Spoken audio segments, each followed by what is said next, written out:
திருச்சிற்றம்பலம். ஆன்றோர்க்கும் சான்றோர்க்கும் என்னை போன்றோர்க்கும் என் பணிவான முதற்கண் வணக்கம். 12ஆம் திருமுறை பெரிய புராணத்தில் நமினந்தி அடிகள் புராணம் சேக்கிழார் அடிகளால் அருளப்பட்டது.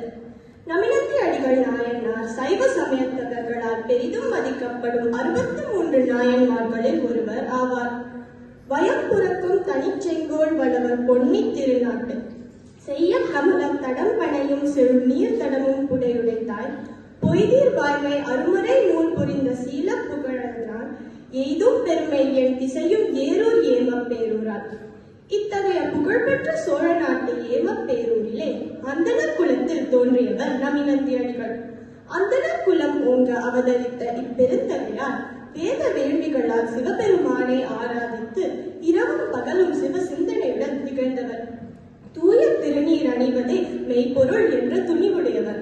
நீலகண்டனாகிய பரமேஸ்வரனது செம்பொற்பாதத்தில் சிந்தை நீங்காத தொண்டு புரிந்தவர். நாள்தோறும் திருவாரூருக்கு சென்று புற்றிடம் கொண்ட பெருமானை போற்றி வருவார். ஒரு நாள் திருவாரூர் திருக்கோயிலுக்கு வழிபட சென்றார். வழிபட்ட மகிழ்ச்சியால் எழுந்த அன்பினாலே கோயில் தொண்டுகள் பலவும் செய்து கொண்டிருந்தார். வழிபட்ட பின் திருமதிலுக்கு அருகில் அறநெறி என்று தனி கோயில் ஒன்று உண்டு. அங்கு சென்று விளக்கேற்றி வழிபட வேண்டும் என்ற அவர் உள்ளத்தெழுந்தது. அப்பொழுது மாலை காலம் ஆனமையால் தம் ஊருக்கு சென்று எண்ணெய் கொணர எண்ணாது திருவாரூரிலேயே ஒரு வீட்டிற்கு சென்று விளக்கிற்கு எண்ணெய் வேண்டினார்.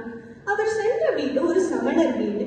அங்கிருந்த சமணர்கள் நமினந்தி அடிகளை நோக்கி, கையிலே ஒளிவிட்டு விளங்கும் தீயினை ஏந்திய உங்கள் இறைவனுக்கு விளக்கு தேவையற்றது. நெய் இங்கு இல்லை. விளக்கெரிப்பீராயின் நீரை அள்ளி எரிப்பீராக என்று எண்ணி நகையாடினர். அது கேட்டு மனம் பொறாத நமினந்தி அடிகள் ஆரூர் பெருமான் திருமுன் சென்று வீழ்ந்து வணங்கினார். இவ்விதம் மன வருத்தத்துடன் நமினந்தி அடிகள் பணிந்து வீழ்ந்தவுடன் தியாகேச பெருமானின் அருள்வாக்கு, நமினந்தியே, உனது கவலை ஒழிக. இதன் அயலே உள்ள குலத்தில் நீர் முகந்து வந்து வார்த்து விளக்கேற்றுக என்ற அசரீரியாக ஒலித்தது. அது கேட்டு மனமகிழ்ந்த நமினந்தி அடிகள் இறைவன் அருளே இதுவாம் என்றெண்ணி குளத்தின் நடுவே சென்று நாதர் நாமம் ஆகிய திருவைந்தெழுத்தை ஓதி நீரை அள்ளிக்கொண்டு கரையேறி கோயில் அடைந்தார். உலகத்தார் அதிசயிக்கும் வண்ணம் அகலில் திரியிட்டு நீர் வார்த்து விளக்கேற்றினார்.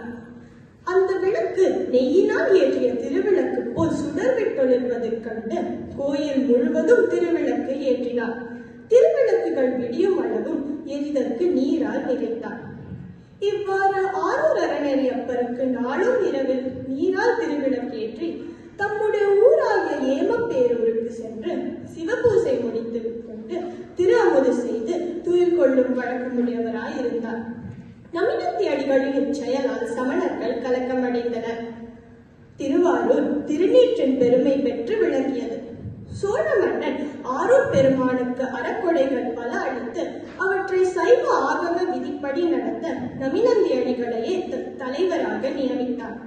நமினந்தி அடிகள் நாள் பூசைகளுடன் பங்குனி உத்திர பெருவிழாக்களையும் சிறப்புற நடத்த உறுதுணையாக விளங்கினார். திருவாரூர் பெருமான் பங்குனி உத்திர பெருவிழா நாட்களில் ஒரு நாள் மணலி என்ற ஊருக்கு திருவிழா எழுந்தருளினார். எல்லா குலத்து மக்களும் இறைவனுடன் தரிசித்து சென்றனர். நமினந்தி அடிகளும் அவர்களுடன் உடன் சென்று திருவோலக்கம் கண்டு மகிழ்ந்தார்.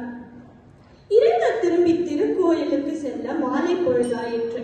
நமினந்தி அடிகள் தம் ஊருக்கு செல்ல நமினந்தி அடிகள் நள்ளிருளில் தம் ஊருக்கு சென்று வீட்டிற்குள்ளே புகாமல் புற திண்ணையிலே படுத்து துயின்றார். அப்பொழுது அவர் மனைவியால் அங்கு வந்து அவரை துயில் உணர்த்தி வீட்டின் உள்ளே எழுந்தருளி சிவபூசையையும் தீ வளர்த்தலையையும் முடித்துக் கொண்டு பள்ளி கொள்ளலாம் என்றார். அது கேட்ட நமினந்தி அடிகள், இன்றைய தினம் ஆரூர் பெருமான் திருமணலிக்கு எழுந்தருளிய போது யானும் உடன் சேவித்து வந்தேன். அக்கூட்டத்தில் எல்லா சாதியரும் கலந்திருந்தமையால் தீட்டுண்டாயிற்று. ஆதலால் நீராடிய பின்னரே வீட்டிற்குள் வருதல் வேண்டும். குடித்தற்கு நீர் கொண்டு வா என்று சொல்ல மனைவியாரும் விரைந்து சென்றார். அதற்கிடையில் நமினந்தி அடிகளுக்கு சிறிது உறக்கம் வந்தது. அப்பொழுது வீதி விடங்க பெருமான் அவர் கனவில் தோன்றி, அன்பனே, திருவாரூர் பிறந்தார்கள் அனைவரும் நமது களங்களில், அதை நீ காண்பாய் என்று சொல்லி மறைந்தருளினார். வீழ்த்தெழுந்த நமிநந்தி அடிகள் தாம் அடியார்களிடையே சாதி வேறுபாடு பார்த்தது தவறென்றுணர்ந்து எழுந்தபடியே வீட்டினுள்ளே சென்று சிவபூசை முடித்துக் கொண்டு தம் மனைவியாரிடம் நிகழ்ந்ததை பகிர்ந்து கொண்டார். பொழுது பிடித்த பின் நமிநந்தி அடிகள் திருவாரூருக்கு சென்றார். அப்பொழுது திருவாரூர் பிறந்தார்கள் அனைவரும் பெருமானர்களால் மணிகண்டனாகிய ஈசனது வடிவாவதைக் கண்டு தலைமேல் கைகூப்பியவரால் நிலம் வீழ்ந்து வணங்கி களிப்புற்றார். அடியன் செய்த பிழை பொறுத்தருள வேண்டும் என்று ஆரூர் பெருமானை இறைஞ்சி போற்றினார். நமிநந்தி அடிகள் பின்பு திருவாரூரிலேயே குடிபுகுந்து தம் திருத்தொண்டுகளை செய்து கொண்டிருந்தார். இவ்வாறு சிவனடியார்களுக்கு வேண்டுவனவெல்லாம் நியதியாக நெடுங்காலம் செய்தது திருநாவுக்கரசரால் தொண்டர்களுக்கு ஆணி என சிறப்பிக்கப்பட்டதுடன் நீங்கா புகழும் பெற்றார். நிறைவாக திருவாரூர் பெருமானது திருவடிகளை வைகாசி பூச நன்னாளில் சென்றடைந்தார். ஆரூர் பெருமானின் அருளால் இச்சரித்திரத்தை பற்றி பேச வாய் படைத்தமைக்கும் இதனை செவியுற்ற இங்கு குழுமி இருக்கும் அனைவருக்கும் என் மனமார்ந்த நன்றியை தெரிவித்துக் கொண்டு என் உரையை முடித்துக் கொள்கிறேன்.